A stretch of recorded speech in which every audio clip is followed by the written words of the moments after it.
तथाकथित जो left leaders हैं वो कर रहे हैं, और बेनिफिशियरी शब्द का प्रयोग जो राइट विंग के लीडर हैं वो कर रहे हैं। अंतर देखिए, एक कह रहे हैं कि ये फ्री बीज बांट रहे हैं, मुफ्त में सब कुछ बांट रहे हैं पब्लिक को,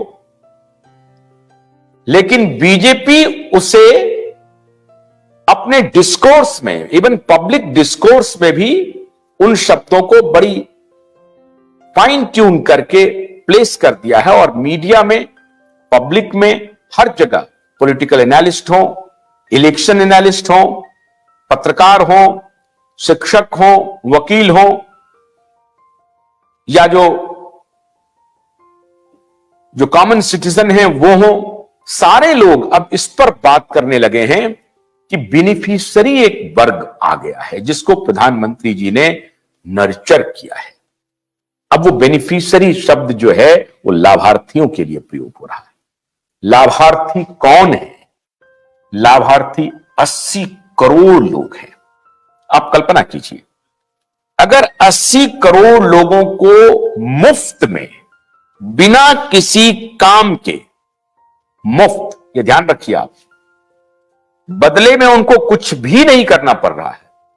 80 करोड़ लोगों का मतलब हुआ कि तकरीबन 20 करोड़ परिवार, अगर 4 का भी आंकड़ा लगा लें एक परिवार में, तो 20 करोड़ परिवार को कुछ भी नहीं करना है, ना उठना है, ना बैठना है, ना सोना है, सिर्फ खाना है।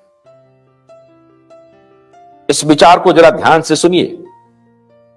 इसलिए मैं कह रहा हूं कि प्रधानमंत्री को अगर आप ये समझ रहे हैं कि वो राइट विंग के हैं, राइट विंग की तो ये आइडियोलॉजी ही नहीं है, ये फिलॉसफी ही नहीं है। मुफ्त में आप किसी को अपने शरीर का मैल भी नहीं दे सकते हैं, ये राइट विंग की आइडियोलॉजी है। इसको कोई राइट विंग इकोनॉमिस्ट डिनाई नहीं कर सकता है। आप दुनिया के किसी भी राइट विंग के इकोनॉमिस्ट को बुलाइए, उनसे पूछिए कि साहब हम फ्री में आपको मैल देना चाहते हैं, ये किस आइडियोलॉजी का है? वो कहेंगे हमारी आइडियोलॉजी को सूट नहीं करता है, आप कुछ करेंगे तभी आपको मिलेगा। यही आधार है राइट विंग के आइडियोलॉजी का कि वो अमीर से अमीर व्यक्ति को भी वेल्थ क्रिएटर मानता है, और वो कहता है कि जो वेल्थ क्रिएट कर रहा है वो एम्प्लॉयमेंट जनरेट कर रहा है, और जो एम्प्लॉयमेंट जनरेट कर रहा है वो इनकम जनरेट कर रहा है, जो इनकम जनरेट कर रहा है वो एक साइकिल जनरेट कर रहा है, और जब वो साइकिल जनरेट कर रहा है तो वो एक ऐसा साइकिल है जिसमें सबका विन विन सिचुएशन हो रहा है।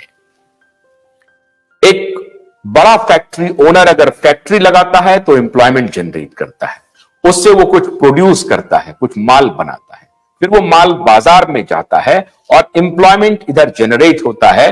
तो एम्प्लॉयमेंट मिलने से जो इनकम होता है, फिर वो इनकम का खपत बाजार में होता है, फिर बाजार में फिर प्रोड्यूस जो डिमांड है वो बढ़ता है, और फिर सप्लाई साइड बढ़ता है, और सप्लाई और डिमांड के साइकिल को बढ़ाता है।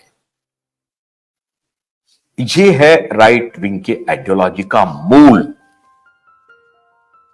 अब आप बताइए, दुनिया की एक पूरी आबादी के एक आधी आबादी के बराबर की आबादी को मुफ्त में बिठा करके सालों, 1-2 महीना नहीं, ध्यान रहे, 1, 2, 3, 4, 5 महीना नहीं है, 2020 से शुरू हुआ, 2024 तक तो हम आ गए, 4 साल 5 साल तो हमने कर दिया, 4 साल कर दिया, और 28 तक इस योजना को जारी रखने का प्लान है।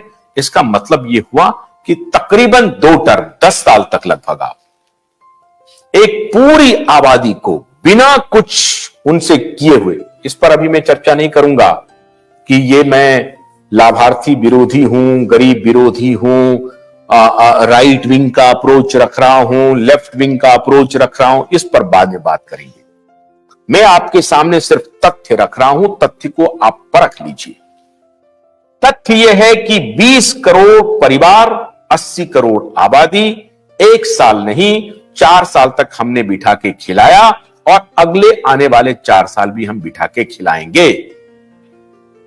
भोलानाथ का ब्रश कटर एक बैटरी चालित मशीन है जिसका चार्जिंग समय 3.5 घंटे है। यह 6 से 8 घंटे के प्रभावशाली संचालन समय का दावा करता है, जिससे यह एक बार चार्ज करने पर 16,000 वर्ग फुट गेहूं या चावल के खेतों को कुशलतापूर्वक काट सकता है, जबकि इसका पेट्रोल समकक्ष व्यक्ति उसी कार्य के लिए 1,000 रुपए मूल्य का पेट्रोल खर्च करता है।